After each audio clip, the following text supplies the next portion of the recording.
All right, welcome back. Another episode of FedSmart. We've got some great information, one that we've been getting a lot of messages and texts and emails about, asking for part 2 of FEGLI. We had Nick on a few months ago now. It's been a few months. I want to say a few weeks ago, but it's been a few months where we talked about FEGLI while you were working. And now we're going to talk about FEGLI, or the Federal Employee Group Life Insurance, when you transition into retirement, and how to understand the different parts and how it works for you going into retirement. And it's a lot of great information. And as Stephen, Nick, and I were talking about, it's some pretty crucial information. A lot of federal employees don't look at what's happening with their life insurance while they're working and when they're retiring until they actually get that retirement packet and it's time to make some choices, and they're like, I don't know. So it's really good for you to proactively listen to this. Sometimes you hear FEGLI and you may be like, this is not the most exciting topic, but I promise in the next 20 minutes, yeah, It's gotta be. This is highly anticipated stuff here. I know people actually grab their popcorn. They've been waiting for this episode, but no, a lot of you, if you're like me, yeah, you grab your coffee, get your caffeine, but it's going to be good information. You're going to really get some valuable information out of today, because understanding how the FEGLI works is really, really important as a federal employee to help save you tons of money while still not being a financial impact to your beneficiaries when you pass away.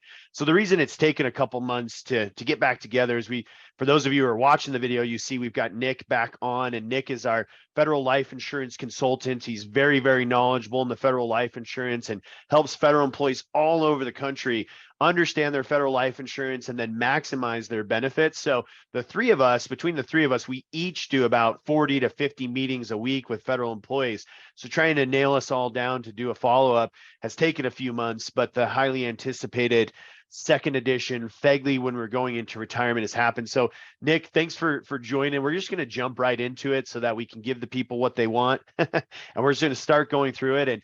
And so again, if you guys are wanting to know what FEGLI is like while you're working and what to do if you're several years out from retirement, go to our first podcast, FEGLI while you're working, and we'll put a link in the comments so that you can see that. But if you're approaching retirement, if retirement is on the horizon and you want to know, how does this go with me? What part's portable? What part still goes up? We're going to go through all of that today. And we're going to start with a benefit that people usually want to know the most about, and that's the basic. So Nick, just real quick, describe to us what the basic death benefit is, and then also, if you could, kind of how that works and what people's options are as they transition into retirement. Yeah, absolutely. So the basic is the part of your FEGLI that's really, it's the most affordable. It's the part of your policy that's a pretty good rate per $1,000 of death benefit that you already have. If you're opted into FEGLI, you have the basic. The important thing to remember about basic as far as the death benefit is it's your base salary. It's rounded up to the nearest $1,000. And then they add $2,000 of coverage. And that's how the death benefit of your basic is determined. And so, like I said, if you have FEGLI, you're automatically a part of the basic, and it's the part of your life insurance that's relatively affordable, and it doesn't go up over time. And so as you're coming up to retirement, you've probably already noticed that, which is great. But when you get to retirement, there's 3 different options that you can choose with your basic. There's the part where you can keep the full amount of basic all the way in and through retirement. That would be called the no reduction option. There's a 50% reduction option, which basically reduces the death benefit by 50%. The reduction takes place over time after you turn 65. 2 months after you turn 65, it begins to reduce, and it reduces over the course of about 40 months. And then the third option would be the 75% reduction. Now that follows the same timeline as the 50% reduction. However, it reduces by 75%. So the death benefit ultimately will end up at 25% of the value that you started with when you began the reduction. So for example, let's say, your FEGLI was or your basic was $100,000 death benefit at the time you retired. By the time the reduction sets in, you'll end up with $25,000 of death benefit with your 75% reduction. Now, as far as the rates on those go, they're varying. So going back to the no reduction, that part will cost you about, if you want to factor it, it's about $1.94 per $1,000 of coverage. Your 50% reduction will cost you about 64 cents per $1,000 of coverage. And now the most common one that people end up with for this reason is the 75% reduction, that reason being that it ends up being free into retirement. So that's the three ways that your basic kind of runs out after retirement, or how it plays out after retirement. So it's really important to know, the different death benefits associated with each and the costs associated with each, and then you'll be able to determine which one's going to be best for you into retirement. So right. Yeah, exactly. And there's a couple of things to clarify. Like you said, Nick, it's always really important to take a look at things, because when Nick says, here's what the cost per 1,000 is on the no reduction, and here's what it is on the 50%, like, well, what does that actually translate? What does that mean? And we have some calculators that you can use, but essentially, to break it down and make it really easy, what we've seen is if you keep the full option, the no reduction option, the full basic, the cost is pretty expensive. And if you keep half of it, the cost is also pretty expensive. And when I say pretty expensive, we mean relatively speaking. What we do, and what you do, Nick, all the time, I know, is compare the cost per 1,000 to outside policies, right? And we look at it in the realm of, okay, what is it comparatively speaking? And if you keep that no reduction or the 50% reduction, it can be very, very expensive. And if you've made that choice, or you're going to make that choice, really the only time, or most often the time that we see to do those options, is if unfortunately you have some health issues and you can't qualify for outside policies. That's really the time to do the no reduction or the 50%, because almost always, even if you have somewhat poor health, you can probably get a policy for the same death benefit that's going to last the rest of your life, compared to that no reduction or 50% reduction option, and save a lot of money. And on top of it, maybe also do the 75% reduction option, which is what we usually recommend. So you get that for free, and you got, in your example, if it's 100,000 and you kept 50,000, you got that at a much lower cost. So before you elect one of those options, you want to take a look at it. And the 75% reduction option, to be clear, you just pay a really small premium until you hit 65, and you have that full death benefit until you hit 65, and then it starts to go down at 65, and it's free once you hit 65 or retire, whichever is later. So those two quick things to consider with the basic. And I know, Stephen, you have some things to add to that too, but there's a lot to consider when you're choosing that basic.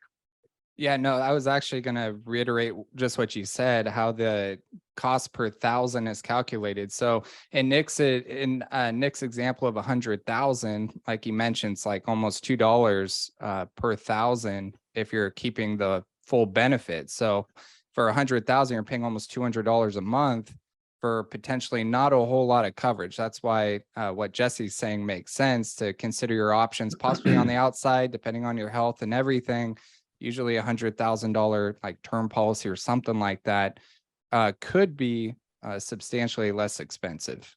Yeah, or even a permanent product sometimes too, Stephen, where both of them last the rest of your life. You do a side by side. Yeah, you could get a permanent, or if you just want coverage to 80 and then you feel good, and then you're happy with just having the 25%. There's a lot of different ways to set it up, which is why, a lot of people are asking, okay, that's all well and good, but which one should I choose? Just tell me what to check, what box to check when I get my paperwork. And we're not going to tell you that, because everybody's situation is different.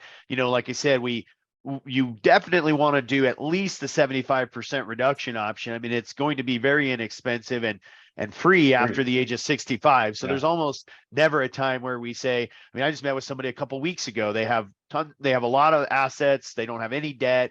They're going to be leaving some to their kids, and they don't have somebody financially dependent upon them, but they're only 1 year away from their FEGLI being free. So it still makes sense for them to have that final expense, if you will, or to cover the funeral costs at least, and then leave more assets to the kids. So anyway, you want to look at, for your specific situation, like Nick said, what is best for your situation. Don't listen to the colleagues or the gurus online or the blogs that say, oh, FEGLI gets so crazy expensive as you get older because it's all going to go up, cancel everything. No, there's parts of it that don't go up as you get older. And if you're a postal worker and you're listening to this, before retirement, your basic is actually paid by the USPS. So you don't even have a cost up until you retire, and then maybe a small cost until you turn, if you're not 65. So again, everybody's situation is different, but those are the three main ways that the basic works for you. And so with that being said, you paid your whole career, and at least you're going to get to keep some of it potentially free. So that is a nice benefit that the government offers. And then on top of the basic, we have a couple different optional coverages that you have to choose. You have to make a choice on a lot of them, starting with option A. We don't really have to make a choice there, but you want to understand how option A works. So Nick, tell us what option A is, what the death benefit is, and how that works for people who are now retiring. Yeah, definitely. And real quick, just kind of like piggybacking off what you guys are saying, like in terms of like analyzing these benefits with FEGLI, it's really important as a federal employee to just kind of take a step back and look at FEGLI as just additional tools in your toolbox that you can use to provide yourself with life insurance. A lot of times I talk to people and they think that just because it's a benefit offered to them by their employer, it's automatically a good deal. And it's not always the case. It's a tool, and there are a few different ways to structure the tool. And depending on your situation, it can be a great option for you. Parts of it can, and parts of it are not. So a lot of people just elect the maximum each time, the no reduction, or if they're looking at their option B, the 5 times, and just kind of assuming it's going to be a good deal. But take a step back and look at it as it's one tool out of many, many other tools that are out there. It's a great benefit in some senses for federal employees, and other times there are other tools that are good benefits. The nice thing as federal employees, though, it's an additional tool, and so it's something to factor into your situation and determine whether or not it's right for you. And sometimes that we can best decide that after a consultation where we discuss it and go over it and look at the different options and the cost benefits and so forth. But yeah, so in terms of the option A, like Jesse talked about, that's an automatic election where that reduces as well. That's your $10,000 accidental death coverage that you have. And it's the same, it begins with the reduction after age 65 at a 2% rate on the death benefit. There it begins to reduce, and that's an automatic election. So at retirement, you won't really need to do anything with that. That's an automatic selection. Right. And it's not just accidental. That one is if you pass away and in any way. Right. Sometimes we use the word accidental and it looks like, oh, you have to die of an accident. No, right. No, it's an additional 10,000 no matter the cause of death. That, like you said, goes down to 2,500. And that one is also, there's no cost for that one after 65, right, Nick? Right. Correct. Yeah. So you just get an extra $2,500 if you had option A. Before retirement. You don't get to add it if you're filling out the papers. Ooh, I have like a free $2,500. No, if you have the option A, you can choose, or like Nick said, actually, you don't even choose. That one automatically goes down to that 2,500. So that's the option A, which is probably the easiest benefit or easiest option to go over with the FEGLI. So Nick, talk about the big one now, the option B. This is what a lot of people will probably tuning in to learn about, is their option B. Right. And real quick, jumping back, I don't know if we mentioned this during the basic discussion, but with basic, you will have to have coverage in place for 5 years prior to retirement as well in order to keep that one into retirement. So some people considering whether or not to keep that, that is something to keep in mind with that one. And then the option B is similar, where there is a reduction option in the option B, where you can just choose to go with the reduction. It's either reduces or it doesn't reduce. And if it reduces, it's the same. After age 65, it begins to reduce by 2%. Over the course of the reduction period, that's the death benefit is reducing by 2%. The cost at that point, the premium cost of it becomes free.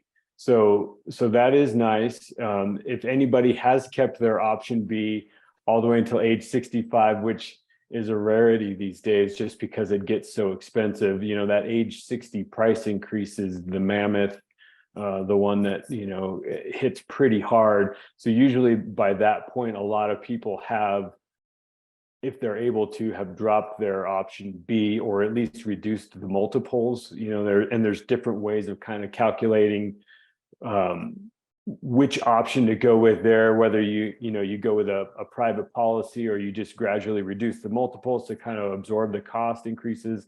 But if you have kept option B all the way to age 65,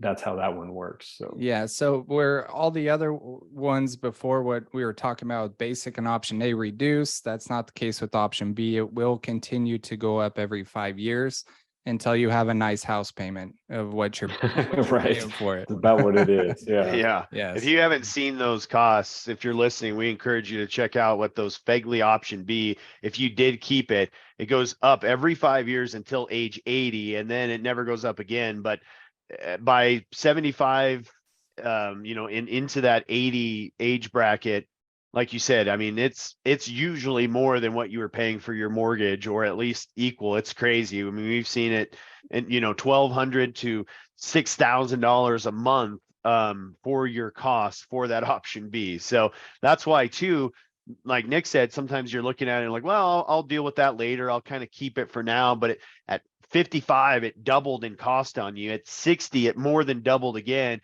65, it keeps going up. It just keeps going up. So don't want to be like Congress and just kick the can down the road. You want to deal with stuff when you're getting to it, because the sooner we deal with stuff, the better.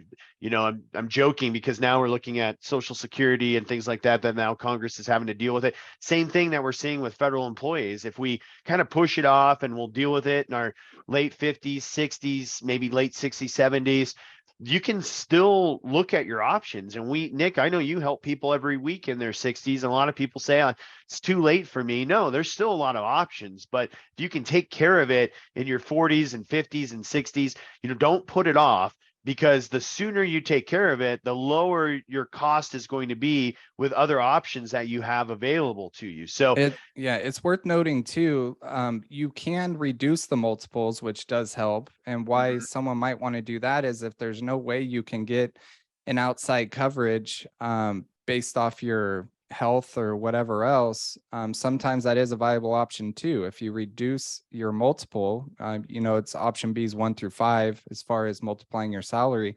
We've helped people do that. It's like, okay, you do need some extra coverage. You're not going to get anything on the outside.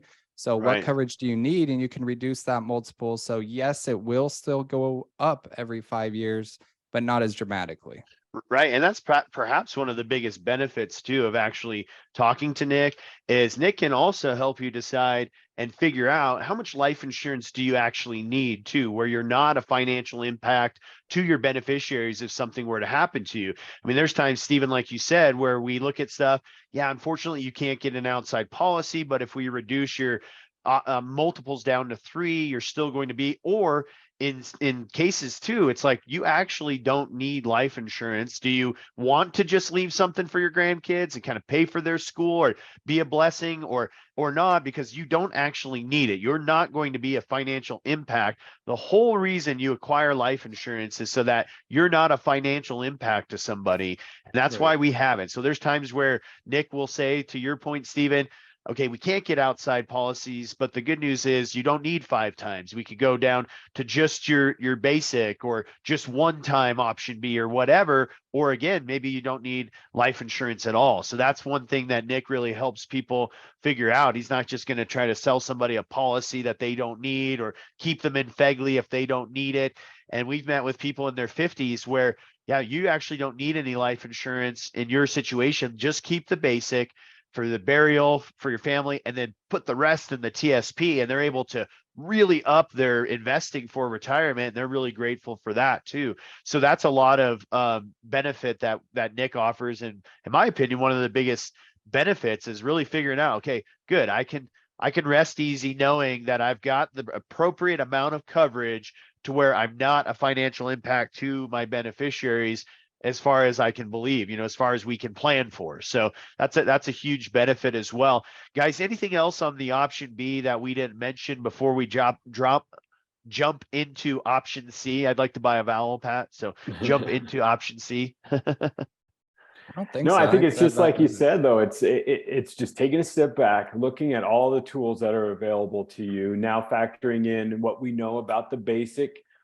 what we know about option A and option B, and then, gathering up all those tools, as well as, what might be available on the private market or other options out there, determining what's the right amount of life insurance for each individual and for how long. And then what are the tools, or what are the most affordable tools to make that reality come into place? And then we choose one, or sometimes an aggregate of those to make that happen. And we put together the best plan for you to continue life insurance for the period of time that you need to be insured. And I'll say this, you kind of mentioned it, Jesse, a minute ago, about permanent policies. And sometimes there are some really great permanent options out there that can carry you on out for the rest of your life, that people just aren't aware of. One, how affordable they can be, and how much benefit that they can provide. Because somebody does need permanent life insurance out into their 70s, 80s for sure. They're not going to necessarily have their mortgage paid off by then, or they have a spouse with medical issues or things, or I talked to somebody else who has a special needs child that they're going to be caring for the rest of their life, and they felt like, we're never going to be in a place where we don't need life insurance. And then there are others where we just need insurance for the next 15 years. Why would we continue to pay these crazy FEGLI costs for that period of time? Right. And so we put, again, the tools in place to make sure that their plan stays intact. And rather than just, letting FEGLI do its thing, that's when you're going to kind of get yourself into trouble. So.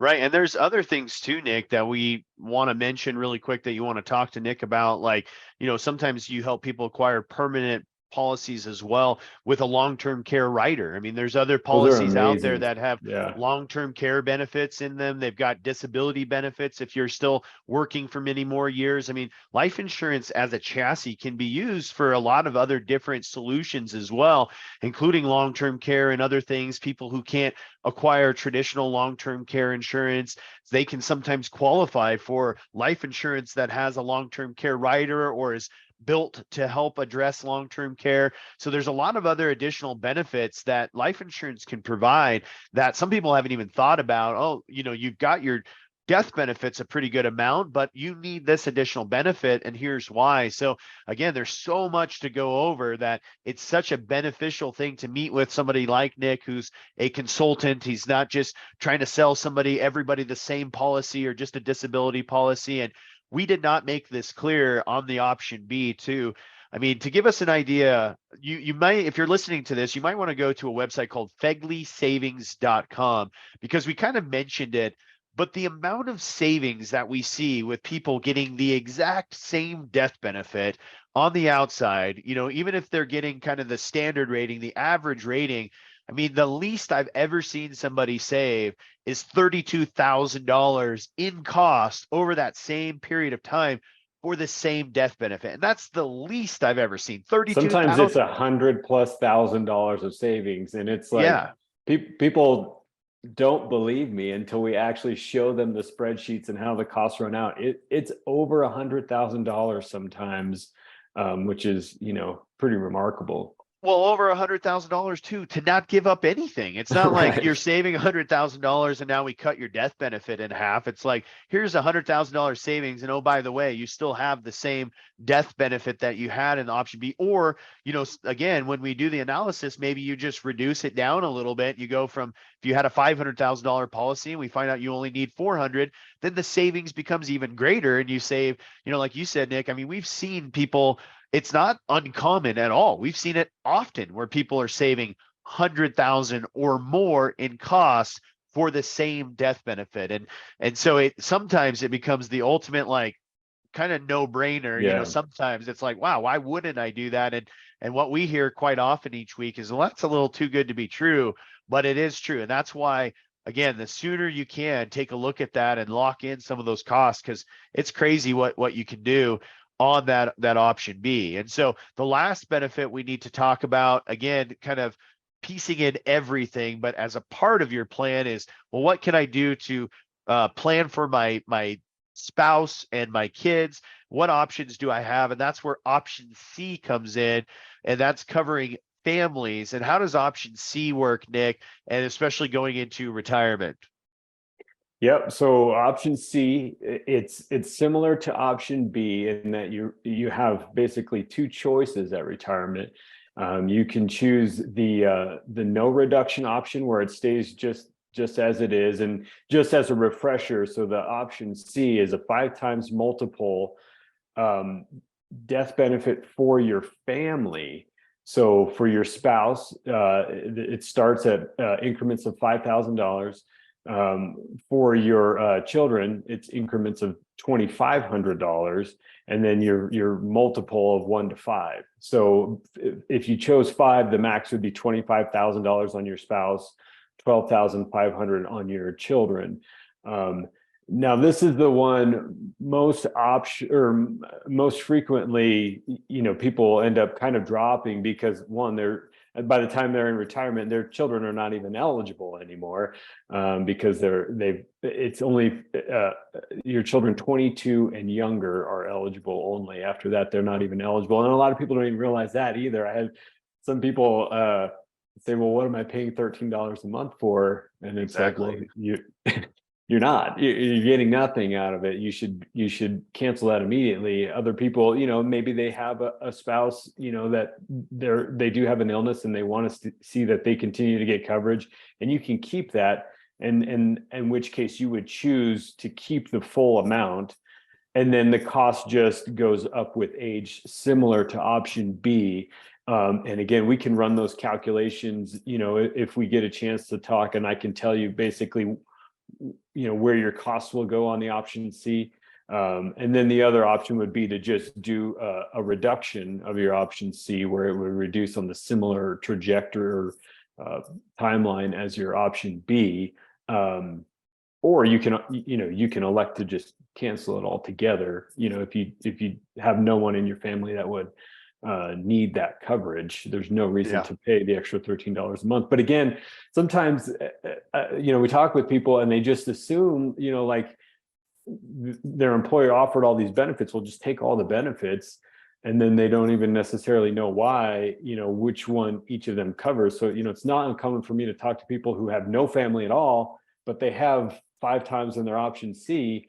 And while it's not really expensive, it's $20 a month or $15 a month or whatever for literally no benefit. So definitely something to keep an eye on and look at that as you make these decisions about retirement. So yeah, and one of the funny things about option C, well, I think it's funny, is even though it's coverage on your family, your spouse, your kid, the cost is actually based on your age as the employee. And so sometimes if you're listening and you have a spouse that has a large age difference to yourself, maybe they're 15, 20 years younger, we've seen that, and a $25,000 policy on the outside is sometimes half the cost.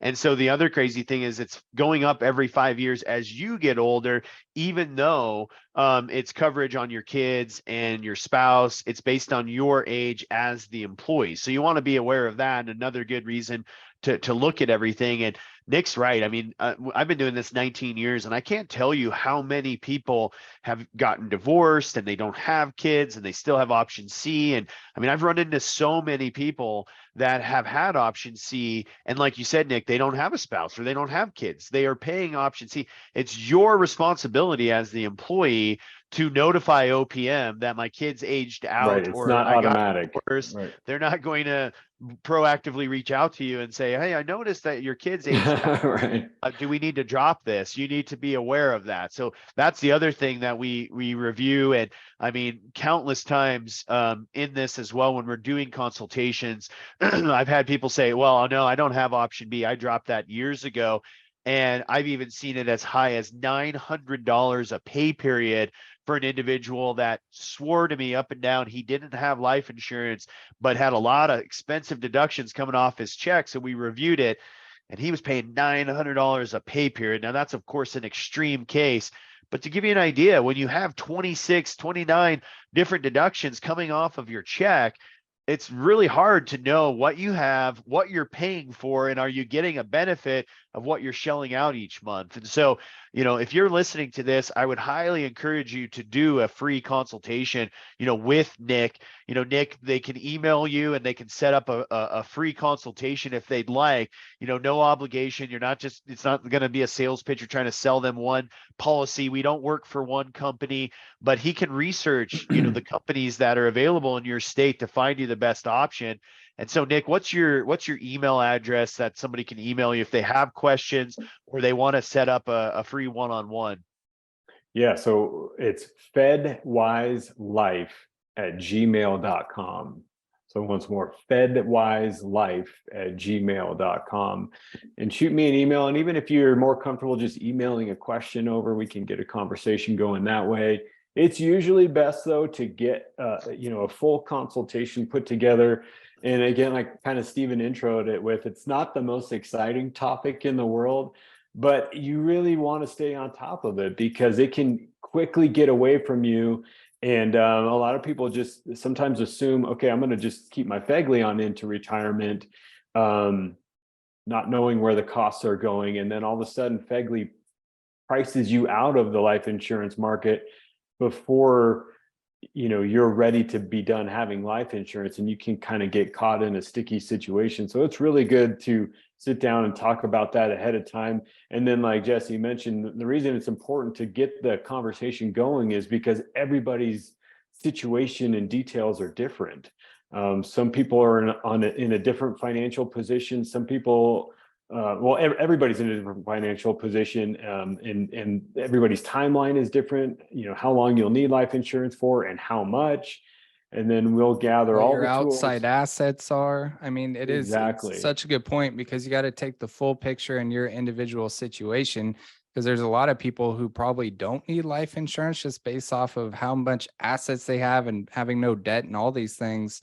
And then they might tell someone, oh, cancel all yours too.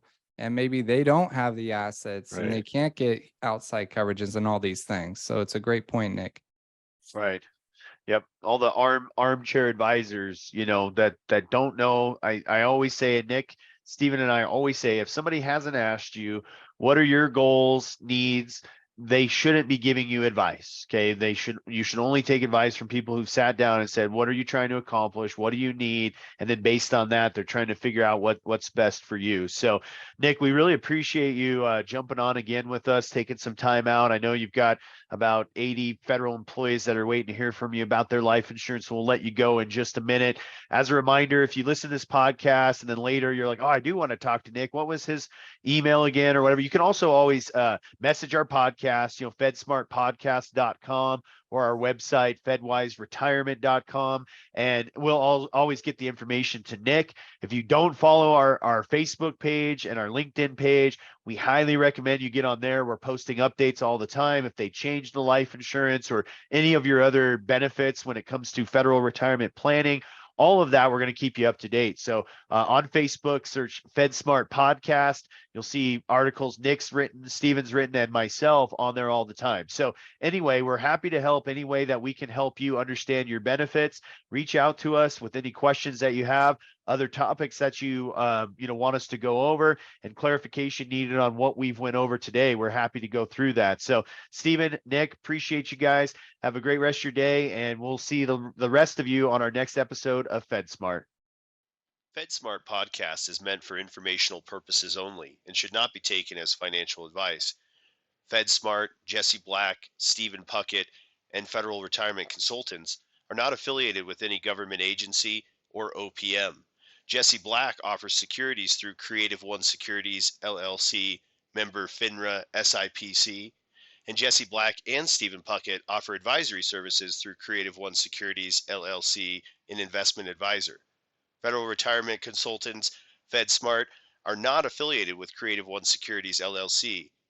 For more information, you can visit fedretirementconsultants.com.